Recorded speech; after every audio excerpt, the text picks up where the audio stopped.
So we are actually now in chapter 2 of the book, Grant Larson book. It's called A Strategy and Project Selection. So I always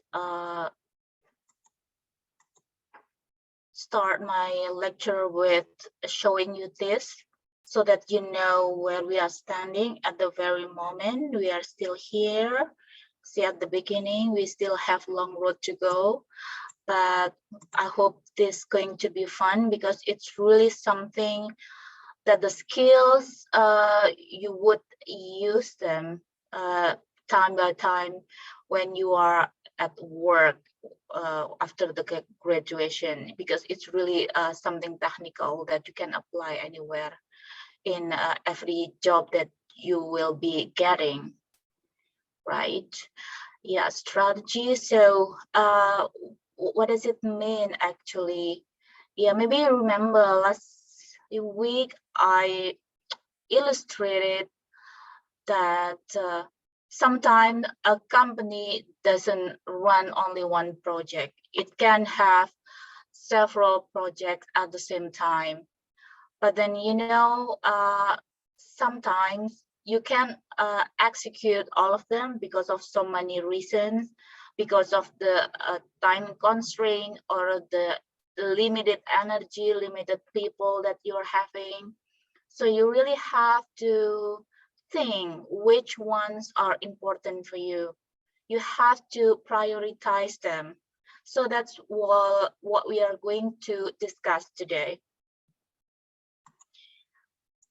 Yeah, so here are the topic reading, chapter 2. So it's all about organization strategy and the project.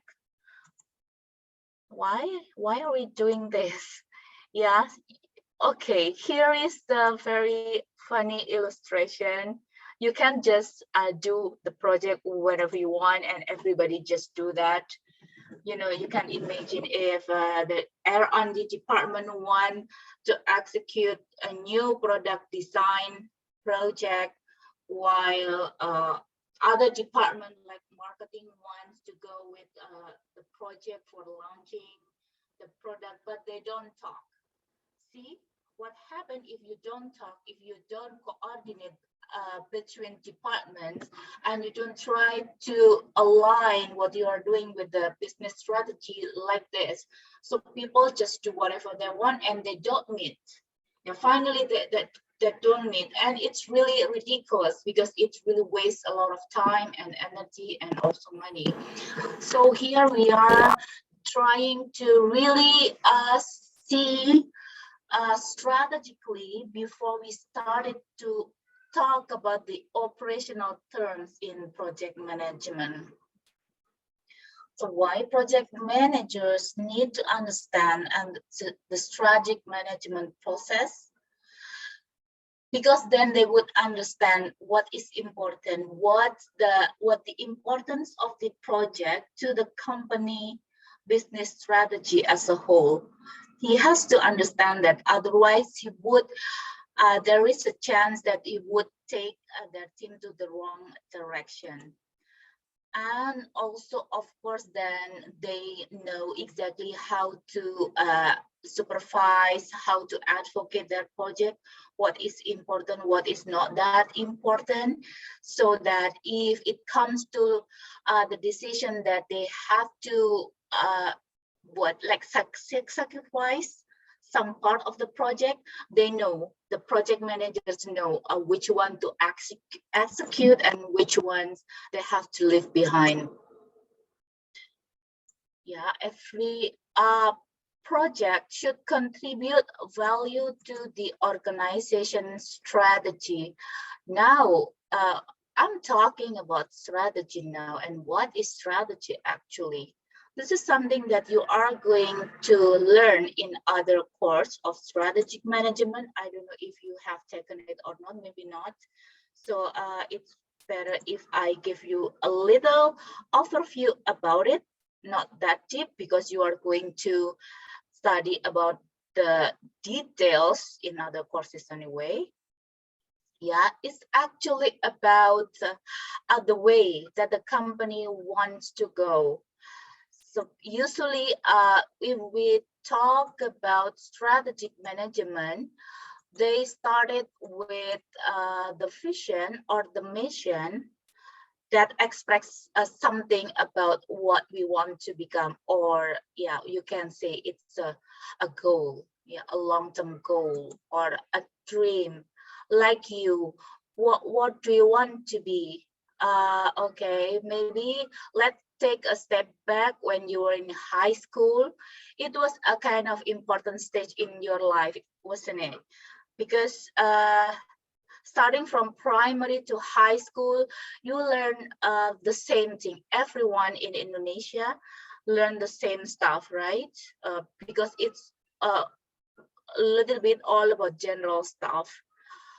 Only when you are about to go to university, you have to really decide which direction you want to go, whether you wanted to go to math school, whether you want to go, you want to be as an engineer, or you want to be a professional in the company. Yeah, it really takes you to different journey. Yeah, the direction may not be that details, but it actually, it's, of course, it really brings so much different between being a doctor and being an engineer, right? So you really have to make decision at the time, and then go to the school that you wanted, and then that make you possible to be somebody that you dream of, whether a doctor or an engineer. You can, yeah, if you are in one college, like here in ITS, so okay, forget that you want to be a doctor, right? That happened to me long time ago. Yeah, that's actually the illustration about what we want to become, and then after that, the journey after would really depend on what the goal that you set before. Okay, and analyze and formulate strategies to reach objective. For example, if you want to be an ITS student, you knew, everyone here knew that there are some ways in admission process that you could get through, whether from SNMPTN, SBMPTN, or Jalur Mandiri, or whatever. There are a lot of ways. That's actually about like analyzing strategy to reach objective. Okay, which way you want to take. Okay, if you maybe you will take the SMPTN first, but then if you are not succeeded, then you go with other way if there is still one. Otherwise, if you would have been failed in all way, then maybe you would have to find somewhere else to go that is not ITS. That's actually you were doing what is so-called strategic planning, you know, but you just didn't realize it. Yeah. So I gave you this flow chart that you can have the big picture about how it relates the vision, mission, and then strategy and project. See, in this flow chart, you can have an illustration that project is actually a way, an action plan to execute strategies, see, strategy implementations. So yeah, if the company is an innovative company that rely on its sales and its incomes on new products every season, of course, it means you rely on research and development division, R&D, because then the R&D should work nonstop to keep producing new products, because that's how your company image is. Yeah, the innovative company. All right, so so every other season, then the R&D should have one project of new product development, different product a new design, different design, and again different design, and it happens all the time. Yeah. And so this is the traditional step of strategic planning, then that you can take a look at yourself. I would directly go to project portfolio management. What it is actually project portfolio management? It's actually a set of projects that a company would like to execute at the same time. Yeah, so again, one company can execute some different projects at the same time, but what those set of projects are, and those sets of projects can be having relation toward each other. So sometimes one project cannot be done at the same time. I mean, two projects cannot be done at the same time. Sometimes one project can be done after another project has been done. So this kind of consideration need to be put on the table before going details to project management. So this is actually what we are going to settle in project portfolio management. So we will be, okay, if we have too many projects, then we can classify those projects.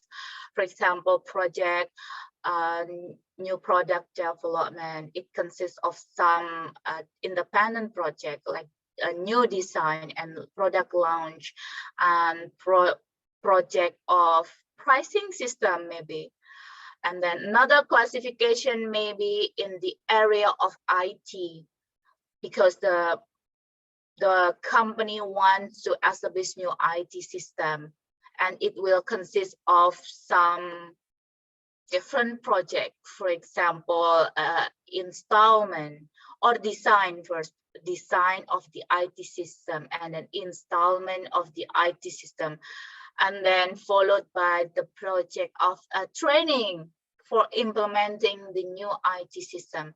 So those that's what it means by the classification of a project.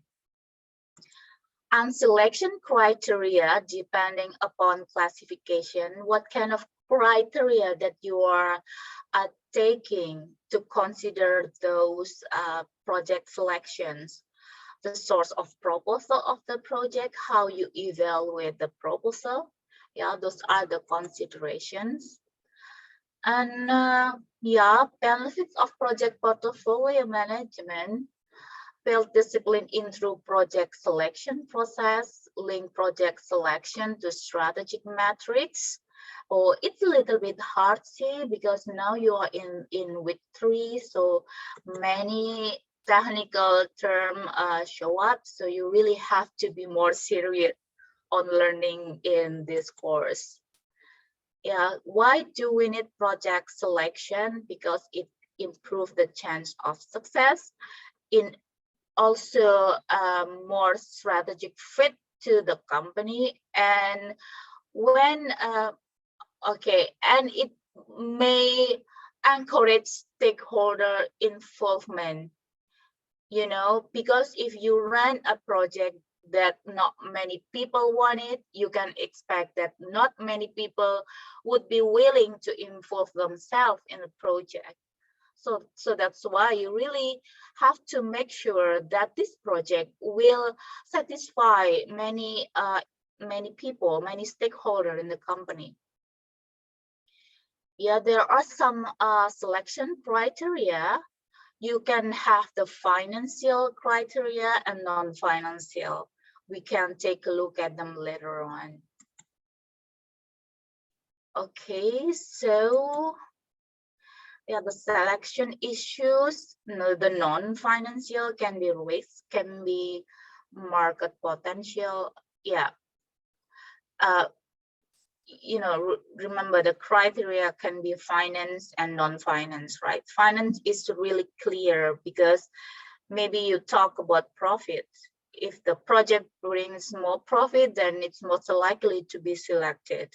But what about the non-financial? So here are some examples. For example, the risk, yeah, unpredictability to the firm. If it brings too high risk that could jeopardize the firms, then maybe you would have to consider it twice or even more before doing the project. And then commercial, the market potential. Of course, if the project gives you more market potential, then it will have a bigger potential to bring more income, right? Yeah, and the internal operation, yeah, you have to check if this project would change a lot in terms of firm operations. Yeah, nobody likes change, especially the dramatic change. So you really have to be careful if you want to apply the project that takes a drastic change towards everyone or everything in the firm. Additional criteria like a brand image or company image, the patent, yeah, and then the fit to what, to something. Okay, those are the selection issues that you can consider. What else? It's really up to the companies, because the companies who host all the projects, actually the party who knows exactly what kind of a selection criteria that they should consider. Yeah, there are some approaches to project selection. Yeah, for example, checklist method, simple scoring models, and then we will take a look at it one by one. Okay, the checklist, maybe you can imagine the checklist. Okay, so if you meet, you can check some criteria, then it pass. Okay, so it's just to check if it passed, it filled certain criteria. And there is an assumption that all criteria are equally important. So for example, like this. Okay, for example, a company is considering project alpha, beta, gamma, and delta. And they use 4 criteria of selection: cost, would just make sense, the profit or potential profit, time to market, and development risk. And then an expert would try to score. How about the project alpha in terms of the cost? Okay, it's high. What about profit potential? Oh, it's low. So can you imagine high cost, low profit potential? Oh, this is no go, right? So it's yeah, that kind of consideration you need to do. But how can you make a judgment? So it's not that easy. So it takes an experience to do that judgment. So you better involve the expert, somebody who knows exactly how to judge this projects, yeah, based on those criteria. All right, other method, because the checklist is so simple and it works under assumption of the same weights for all criteria, and sometimes it doesn't fit to the real circumstances, does it? Because sometimes, you know, one criteria is more important than the others. That's why in this method, they suggest to put weight as a representation of the important level. Okay, so for example, here, cost is 1, profit 2, time to market 3. Yeah, you can imagine by judging this weight, yeah, to the company, it doesn't matter if the project will be costly, because time to market is more important. You know that's the nature of a company who put forward on innovative product, right? They can let other companies steal the time I mean, they are really relying on their income to the new product. You can imagine if all of a sudden other company introduced the same product that they were going to launch and steal their start. It's really not funny. So they say, okay, time to market is really important. Yeah, you can see weight, the weight will be applied to all projects because it's really a general judgment of the expert or the management, how they will look, how they will see the project should be selected. Okay, so 1, 2, 2, 3, they apply all the same for all project. Where are the other two? Okay, maybe I deleted it. I will fix it later. But so the weight you apply for all project, but the score, you will really try to assess whether this project really, for example, cost. If it's at 3, then maybe the cost is not that expensive. That's why it gets 3. 3 means not expensive. Yeah, so profit 1 means not that good profit, because the score should show the higher the better, no? Yes, because at the end you will multiply them, the weight times score like this, and then sum up to the bottom. So it will give you the total weighted score of 13. Yeah, and then for project beta, you can see that the weighted total costs are a 19. It means, yeah, project beta is better compared to project alpha. So it means, again, you will choose project beta over project alpha. Okay, so that's the simple scoring model. It's actually very easy, right? Okay, let's take a look at this matrix. It looks more complicated, but it's actually not that complicated. So in this first row, you will see, these are the criteria. And in the first column, it's the number of projects. So you list down the projects starting from project 1, 2 until project N.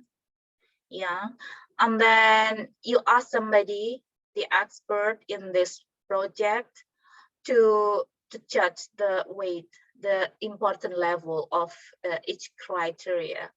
So you can see from here, for this portfolio, they would see that the most important things are the strategic fit and the return on investment. ROE is return on investment. We will talk about it later, the ROE of 18% plus. Yeah, it means return on investment. You can see from this how this is abbreviated. Yeah, it means that expected return that you will get from the project. It means 18% of the profits. Yeah, 18% of more. It means, again, there has been a calculation from each of this single project regarding the return on investment level. You know, they have done that before, so that you would know the project 1 give quite good ROE, and then, but you can see project 5, project 5 gives the best ROE. Yeah, because they give score 9 for ROE of project 5.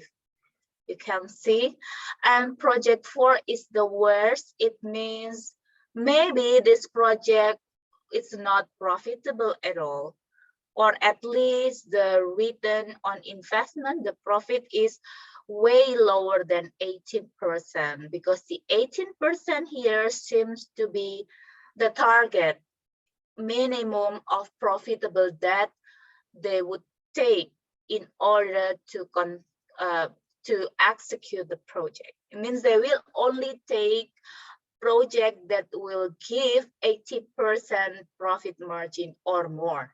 Okay, so that's the meaning of it. All right, and after giving the weight for all of the criteria, there will be another scoring for each project based on each criteria, and then they will do again the weighted total. So like 2 times 1, 3 times 8, 2 times 2, and so on and so forth. And then you have 66, yeah, the total for project 1, and 27 of the sum of weighted, total weighted for project 2, and so on and so forth until project N. And then you can see from here, from the matrix, the best project, the most potential project is project 5, because it gives the highest weighted total. Okay. And analytical hierarchy process is somehow a little bit more complicated. I don't expect you to understand this at this course, because you will have a lot of time to study about this method later on. Even some of the students is using this method for their undergraduate thesis. Yeah, so I would just keep it, because it's somehow a little bit too complicated. Okay, I will fast forward to financial models, because it will help you. It takes some math, yeah, to calculate the methods, but then it will give you more confidence, because you will select something based on numbers, right? If you can do the quantitative calculation, it does give you more confidence, right, before making decision. So here are some methods that you can use, starting from a net present value. You can judge from the name, okay? Net present value. Present means present, not future or past. So you can imagine the value of money are discounted in nature, right? So if you have 1 million today, you may not having it 1 million the next 2 years or 3 years. So it keeps discounted because of the inflation rate and in something else, something that maybe you understand more in because you have studied it in financial management class or other classes. Yeah, so that's actually the idea. We can use yeah. And then again, a project, sometimes it involves years. It doesn't necessarily finish in 1 year. It could be extended into more years. In that case, we really have to be fair to take a look at what happens in the future by pulling the numbers back to the present. Yeah, so here are the example. So it will be easy to understand using example, right? Yeah, if the example, okay, you invested 60,000 bucks in a project. Of course, it means today. Yeah, that will give a return 15,000 per year for 5 years. So this is actually the characteristic of investment, right? You throw a big amount of money at the present or now, and then you could get them back, but gradually in very smaller amount in the future. That's typical in investment. So for this investment, you will have this kind of net flow. So to make it easier to look at, you can just build a matrix or a table like this that gives minus 60,000 in year 0. It means now. And year 1 mean at the end of this year, or simply just say next year, you will get 15,000. And then the year after 15,000, and then another 15,000 until year 5. Why until year 5? Yeah, because of many reasons. It really depends what kind of investment. Now, for example, if the investment means you are buying a machine to produce something for your business that you can, I don't know, create a product out of that machine, but then the machine won't last forever. Sometimes it will be ruined in 3 years. It will be old and then no longer working effectively in the next 5 years. That's why it's sometimes there is a limit. Then you just say stop. Okay, it's just too old. The maintenance are too high. I would just sell it. Yeah, just like a car or motorcycle or computer. Yeah, there is a lifetime. Yeah, that limits it works to produce money. Okay, so that's a kind of illustration that we can use for this. It means what happened after year 5? I don't know, maybe then you will have to reinvest another amount of money, maybe no longer 60,000, maybe 70,000, because it will be even more expensive in the next 5 years.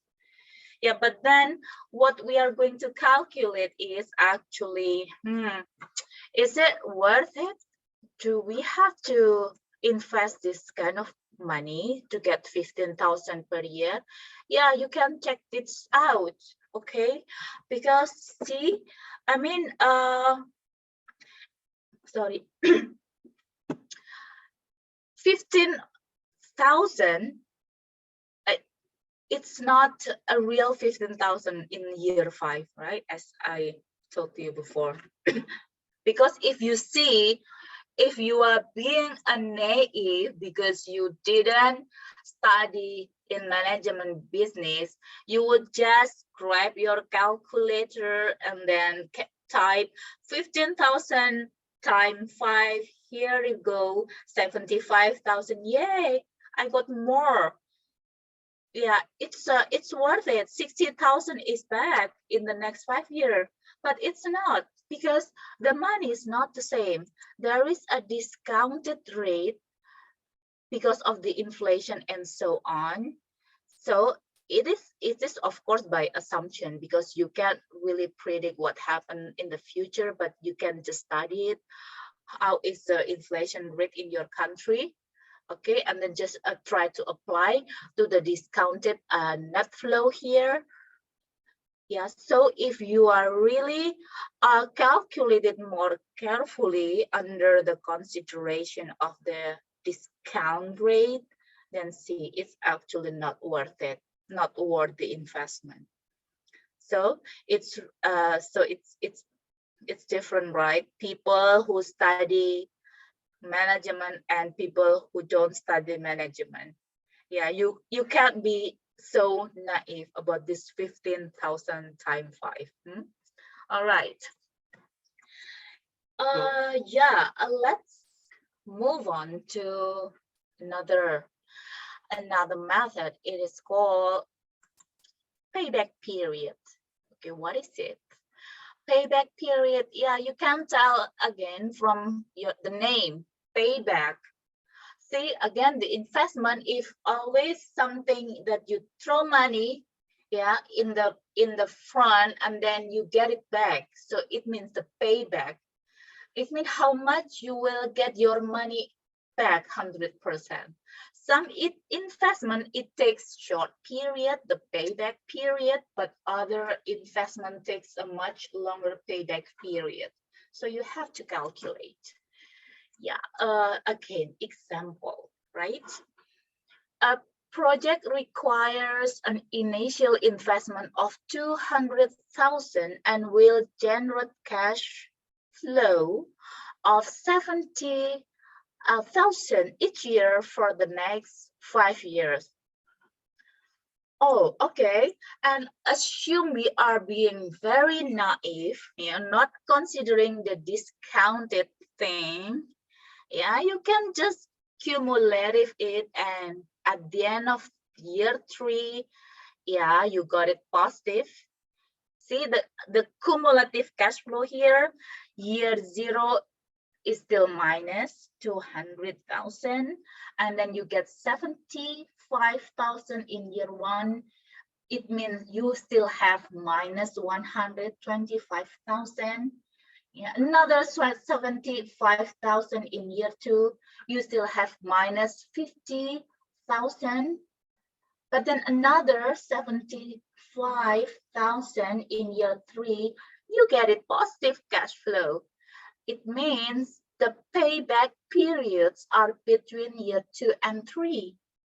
Yeah, if you want to calculate it to get the precise number, yeah, it gives you 2.67 years. It means between year 2 and 3. Yeah, you will get all your money back. Yeah, assuming you are being naive without considering the discounted money, all right? What about if you consider the discount now? Okay, I haven't done it, so I leave it to you. Yeah, because now I hope you get understanding how to do this discounted cash flow and calculate the payback. Yeah, I will just move on to internal rate of return. Yeah, see for the moment the name of it, internal rate of return. Rate of return means, yeah, the level of return, the return of your money, right? Yeah, so this is the definition. So it's actually used to estimate the profitability of the potential investment. Yeah, for example, here, so this is the formula. And again, the example, the project that costs 50,000 will generate cash flows of 14,000 for the next 4 years. You have a rate of return requirement of 17%. Does this project meet the threshold? Yeah, so you put the discounted price. Yeah, so the discount rate is 15%. It means you predict that the inflation is pretty high, that the discount rate will go 15%. So you do this, and then you calculate the net present value. Yeah. Okay, so you calculate the net 14,000 year 1 doesn't mean 14,000, but it means 12,000 only. Yeah, 14,000 in year 2 means 10,000 only. Okay, again, in year 3 you get cash 14,000, but it actually means 9,000. Remember the discount rate, right? And then at the end, at the year 4, you got still the minus net present value. It means it's not good. Yeah, it's not a good investment because it gives you a negative. All right. All right. Maybe we will need a break, but I will just go ahead because it's recorded anyway. We will go a little bit higher level to mathematics modeling. Yeah, just take a break. You can just grab water if you like. Yeah, in this mathematical modeling, is actually really good, because then you can put a lot of different criteria in one model. I don't know if you remember linear programming. I believe you had this lesson somewhere, right? Yeah, where you have the objective function and you have the constraint. The objective mean your objective, right? And subject to mean the constraint, something that limits you to achieve those objectives. Yeah, and the objective could be I will go up. Sorry if I will go back and forth for mathematical model. Yeah, the portfolio models are usually designed to maximize return on investment or minimize the risk.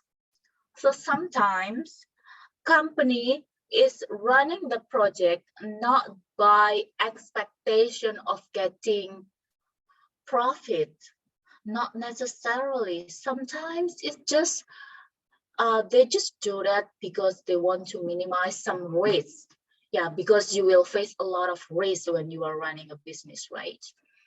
Yeah, and the factors considered could be like liquidity requirement. You know what liquidity is? Yeah, yeah, how easy your investment to, how easy you can cash your investment. Yeah, the easier the investment, if the investment is very cashable, then the liquidity is high and it is actually preferable. Okay, long and short term investment goal and find funds available, right? And then yeah, this is an example. Okay, so we have some potential investment: saving account, a certificate of deposit. Okay, see, you should imagine yourself a very rich student, right? And then you have way a lot of money. I don't know, maybe someone misplaced huge amount of money in your bank account. So you really have to think to distribute this money to make more worthy investment, whether saving accounts, deposit, or some share. For example, in Atlantic, in some companies like Atlantic Lighting or Console, Bedrock Insurance, and mining, and this, and hotel. So you have 8 potential investment to be considered. And you also have the information about expected return on investment. So you can see here that if you invest in Minicom system, it will give you the higher expected return. Yeah, but then, you know, the risk factor is also the highest. This is plausible because in the most profitable investment is actually usually the riskiest. So it's really plausible. So that's why you cannot be tempted easily by the high return on investment, because then you have to consider other criteria as the risk factor, whether you can afford to lose those big risks or not. Yeah, right. There are some two potential investment that are not risky at all, but then yeah, it doesn't give so much expected return, and it also, the liquidity is not that good as well. Immediate, oh no, the saving account is good. The immediate mean you can cash it anytime you want, but the deposit is not, because it takes 5 years. Yeah. All right, so the Jones rating. So yeah, supposedly there's somebody who are really expert on this investment, and you ask him to give a rate, to rate this investment according to his subjective judgment.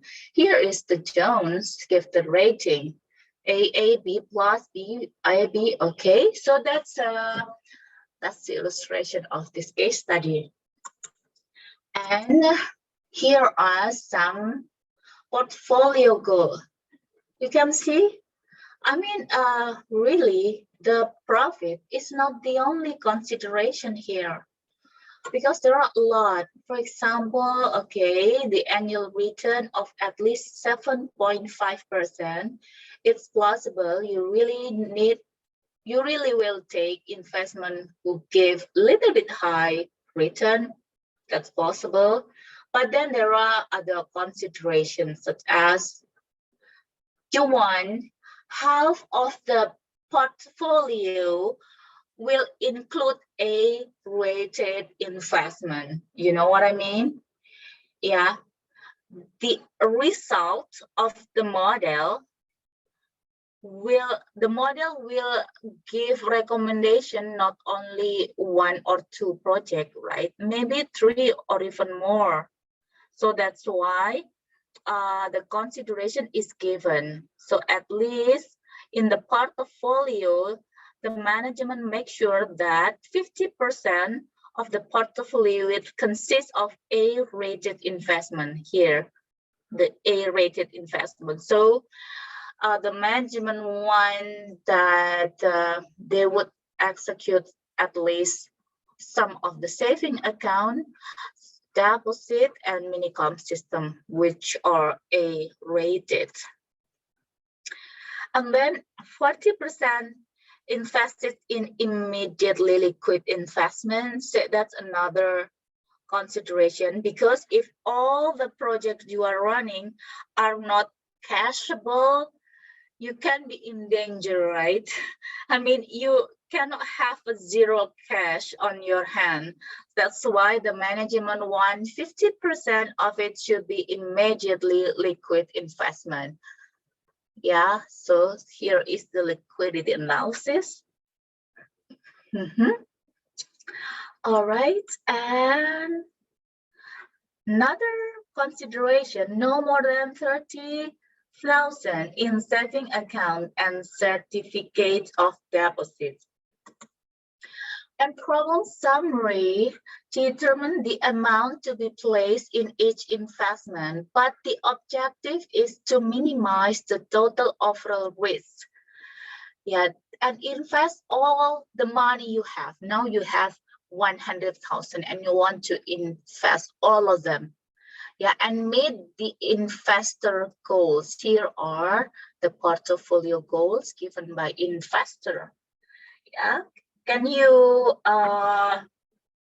grab the whole understanding about it? You can see. So picking a project to be executed is not just like that. There are a lot of consideration to be thought about before. Yeah, now let's take a look at what happened in the math.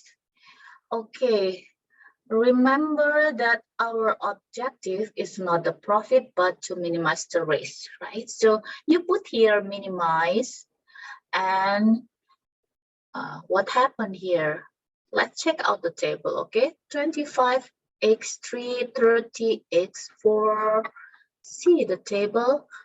25x3, 30x4. Yeah, so you put the risk factor of each potential investment as a constant. Yeah, and then you just add it up like that. So 40x1. Yeah, you can download this PowerPoint in my ITS so that you can just go back and forth each slide. Yeah, check out the model and then the table and all the consideration. And then the subject to mean the constraint or what things that you are considered. You can take a look at here. The first thing is you want to invest all of 100,000 and you put it in the first constraint. See, yeah, the first line in the constraint function is actually the amount, the total investment, yeah, 100,000. So you will spread the 100,000 all over eight investment. So something like that. Right, and then what happened with 7,500 here? Let's take a look at it. Okay, so there is an expectation of annual return of at least 7.5%. So they put it times 1,000, something like that, to make it easier to look at. It's okay, right? So instead of having a lot of zero in the front, maybe people will be easier to look at like this. Yeah, so it's 7,500. It's from there, right? And then what is this?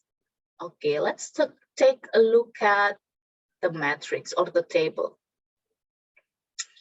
Yeah, at least 50% invested is expected annual return. Expected annual return, you have the data here. Yeah, so you put 4 in front of x1, 5 times 2 in front of x2, yeah, and so on and so forth, and put it in the second line of the constraint function. Yeah, see, 004, 0052, because they give the times 1,000 here. You have to do the same in the left hand side. So right hand side and left hand side, you should treat them the same. If you put 000, then in the right hand side you put 000 in the left hand side. Okay, and so yeah, A rated, right? So this is the A rated. Yeah, and then what else? 40% immediately liquid investment. You can take a look at the table that there are some high liquid investment. So you put that in the third line of the constraint function. Yeah, the 50,000 here. It means here, no, 40, I mean the 40. So this is the 50 is the A rated, and the 40 here is the immediate liquidity, right? And then what else? The constraint, what else? No more than 30,000 in saving account and deposit. It goes to the last of the subject to there. Yeah, you know, saving account is x1, deposit is x2, and it should be less than 30,000, and all the variables are non-negative. See, so that's actually about it. The liquid saving certificate, yeah. And you can run it using the software, or you put an Excel file with the functions. Yeah, you would get the result, how much you would put in investment 1, investment 2, 3, 4 until 8. Maybe there will be some alternative that has 0. It means that you won't execute that alternative of investment. Okay, so that's the more complicated method for project selection. Okay, so now we go back to a project management context. It's a little bit light now. We are discussing the managerial thing, right? So the project proposal. So everything, the calculation and such, we have to put them on a project proposal. So which project should be bid on, and how should the proposal preparation process be organized and staffed? How much should be spent on preparing proposal for the bids? How should the bid prices be set? What is the bidding strategy? Is it ethical? So I had an experience on the bidding process once I worked in an air conditioning company that I I told you the story about, right, in the first session. So because it is a project-based organization, we did bidding all the time for every project. So I studied how. Okay, hello Salsabila. Yeah, thank you. Yeah, so we know how the bid prices we set. Usually the bidding process will go through some stages, you know. In the beginning, usually we just do the pricing system as usual. So we put little bit good level of margin, like 20 or 20% of the margin, profit margin, I mean. But then when you win the first stage, and then you will go to the second and then third stages, and you will see how your rival, how your competitor works regarding the pricing. And maybe then usually what we have to do is trying to get the price less. So we do it the pricing more details. Yes, so usually in the first round, we do general pricing because we didn't want to spend too much time on calculating the cost and etc. Because, you know, because those company that I worked in is a project-based organization, it means that we had to prepare a lot of document, a lot of proposal. So we couldn't really waste our time on single proposal, couldn't we? Yeah, because it would really waste everyone's time, because maybe we don't win, maybe it's not worth it, right? So only while we knew that our opportunity to win the bidding is getting higher and the project is very strategic, maybe the owner of the project, the one who give me to give us the project, will have a lot of different projects in the future. So it will be worth it for them to get to know us. Then we would consider to do a better pricing by lowering down our profit.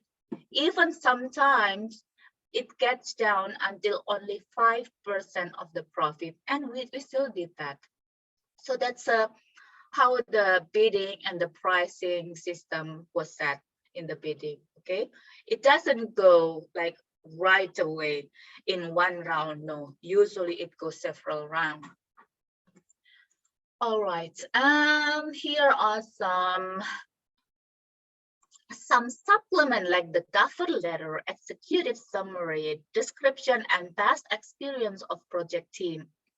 It is very important too, because people who will hire you need to know if you are experienced in delivering the project, you know, and it will give them trust on you.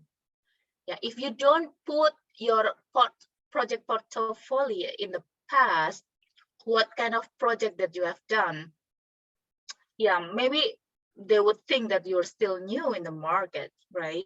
You're still new and you are inexperienced, and they don't want to risk to give those important projects to inexperienced teams. So you really have to have the experience. Well, it's also, I mean, it happens to you as well, no? When you are in an interview, once you graduate, I mean, I don't know whether you have a lot or a little experience, you still have to show the interviewer that you are a good catch. Yeah, that's why really I encourage you to be active so that you have something to sell. Yeah, even though you never worked for real, but if you have experience in doing internship, for example, in a huge company or even in a company overseas, or it will give you a very convincing curriculum vitae, really. Okay, right. So that's the supplement. Okay, this is how the proposal look like. It's really different to another. All right, and what else do we have here? I will just skip it because you can read it yourself because it's easy to read. I'll go, yeah, two critical facts for, okay, tips for project selection. Those approaches or those models do not make decision, right? People do. So all models just help you to make decision. However sophisticated the models are, they are only partial representation of the reality that are meant to reflect. It's also really up to you how to put all the information necessary to the model, because it takes a lot of prediction, right? For example, regarding liquidity, regarding the risk level, it takes a prediction. If you couldn't really say that one project is high risk, another project is not, while it's not happening just yet. So you can just is making predictions. So it's really the matter of experiences that are talking here. The more experienced you are, the better prediction you can make. Right. I think this is the last part that we need to go through, project priorities. Yeah, you can't do everything, right? So you have to make assessment. You have to make assessment regarding time, scope, cost. Okay, these are three triangle in project management. So sometimes you have to put forward cost because your client wanted to. And so assuming you are a contractor, somebody comes to you, they want to build a house, but they say, oh, my money is not much, so I have only this budget and that's all, I couldn't go over it. Okay, then you put it as a constraint, the cost, right? You couldn't go over certain amount of the cost. Yeah, all you can do is maybe playing, adjusting the scope or the performance. Yeah, maybe with that amount of money, you couldn't make a very beautiful house. Maybe it would just a standard house.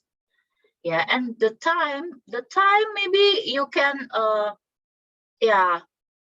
So there are three things. So constraint mean which criterion should be fixed, like the cost in my example. And then enhance mean which criterion should be optimized, and accept which criterion is tolerable not to meet the original parameter. So usually if the cost is a constraint, then maybe you will adjust time and scope. That's all. Okay, so you cannot have everything. That's the clue. That's the keyword. Right. So guys, I like you to go back to your group and do this assignment. So it's actually the case in a payback period, but I put 3% inflation. So please calculate the discounted cash flow and see if the investment give you a payback, yeah, in next year. Yeah, you can check, because if the discounted cash flow keep negative until year 3, then the investment is not worth it. It's not profitable because the investment will end in year 3. That cannot go more than year 3. All right, so that's the clue. Yes, calculate the payback. The payback will show, yeah, if the discounted cash flow turn to positive before the end of the lifetime, then it's worth it. Then it payback. Okay. And then group assignment 2, here are the data. And which of the 2 projects would you fund if the decision is based on this financial information, and why? Yeah, solve it in your group, okay? And then this is group assignment 3. Yeah, this is the metric that you saw before, so it's not going to be too difficult. Just give you a chance to exercise with your group. You know, if you don't feel like you understand the whole thing, you can ask your group, maybe somebody else have better understanding, so you can just share with your peer, with your friends in the group, because that's actually the point of making you guys working on the group. All right, so this is something that you have to do today after the lecture. And then for next week, please submit the interim report. You can see the details in the course plan that you can download in my ITS. You know, there are the details there.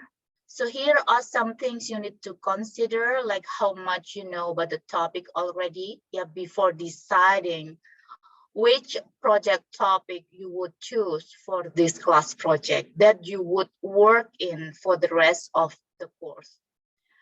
Whether you have access to relevant information, yeah, whether the project will be useful to you or at least interesting, because you will be able to work better on something that you are interested in. Yeah, trust me.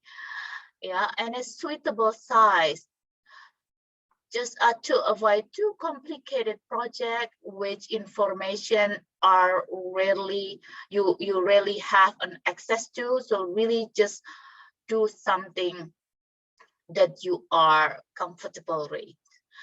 Yeah. Okay, here are the rule of the game. To make sure that everyone contribute, to make sure that everyone contribute in selecting project, yeah, I'd like you to record the discussion. Okay, for example, group 1 consists of 5 students. So every 5 students, yeah, should contribute on the idea of project. And then you can choose the coordinator of the group, and the coordinator of the group can help to make the matrix. Yeah, you put all the alternative idea of the project, and then you guys try to determine criteria how to do project selection. So it's really, you try to implement what you just had in the course. Okay, do you have any question?